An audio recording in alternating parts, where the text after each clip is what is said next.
Good day, ma'am. I am Joseph Noel Capin, and I am going to report Chapter T, which is Law on Obligation and Contracts. Objectives: identify the different kinds of obligation and contracts, enumerate the ways of extinguishing an obligation, enumerate possible application of contract in the tourism, travel, and hospitality industry.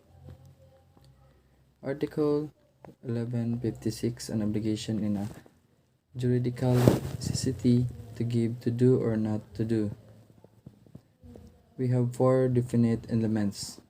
First, an active subject, also known as the obligee or creditor who has the power to demand the presentation. Second is a passive subject, also known as the debitor, who is bound to perform a prestation.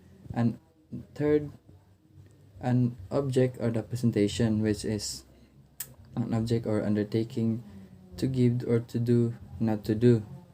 Fourth is the judicial or legal tie, the vinculum, which binds the contract parties. The juridical tie or vinculum is based on the source of obligation arising from either the law of contract. Next is the four definite elements. We have an active subject, also known as the obligee or creditor, who has the power of demand and presentation. Next is a passive subject, also known as the debtor, who is bound to the performance of presentation. Third is an object of the presentation, which is object or undertaking to give or to do, not to do. Third is the juridical legal tie and vinculum, which binds the contracts parties, and the juridical tie or vinculum is based on the source of obligation arising from either the law of contract.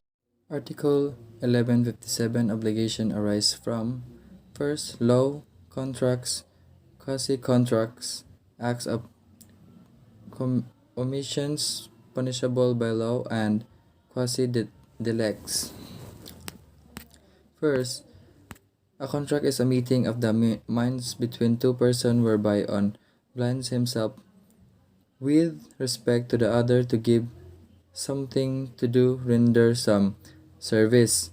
Quasi-contract refers to a lawful, voluntary, and unilateral act based on the maxim that no one shall unjustly enrich himself at the expense of another.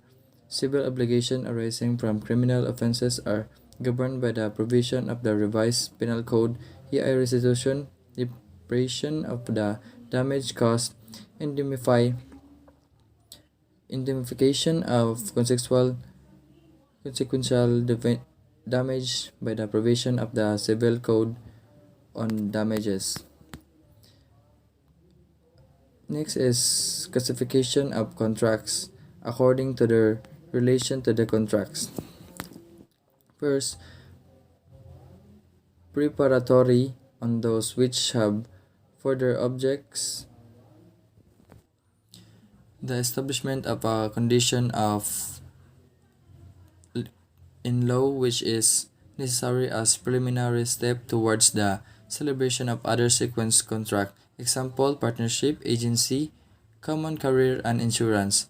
Principal, or those which can subsist independently from the contracts, are those purpose can be fulfilled by themselves. Example: sale, lease, common carrier, insurance. Accessory, or those which can exist only as a consequence of or in relation with other prior contract. Example: pledge and mortgage. According to their perfection.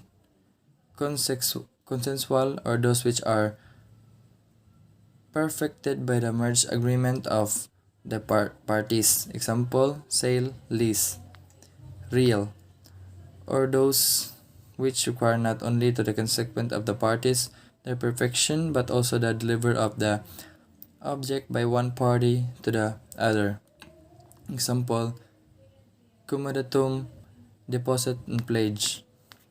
According to their form: common or informal, those which require the particular form. Example, loan. Special or formal, or those which require some particular form.